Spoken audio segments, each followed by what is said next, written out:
Alright, so here's an update on this 15 horsepower EFI Suzuki. So thanks to everyone that commented on the last video I had of this motor.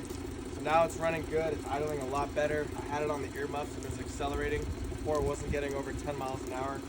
Kind of the two biggest things I did to it, and some suggestions from you guys. For one, changing the spark plugs, and two, cleaning the fuel injectors. Alright, you can see these old spark plugs are pretty fouled up, even though there's only about 40 hours of runtime on the motor. I think the biggest thing was cleaning the fuel injectors using this can of carb cleaner and a 12-volt battery. I basically just modified this with the hose, a butt connector, and this straw to create a seal. So the end of this goes over the fuel injector, and then by supplying 12 volts to it, while simultaneously shooting carb cleaner in it, I was able to clean out the fuel injectors. Idling so much smoother.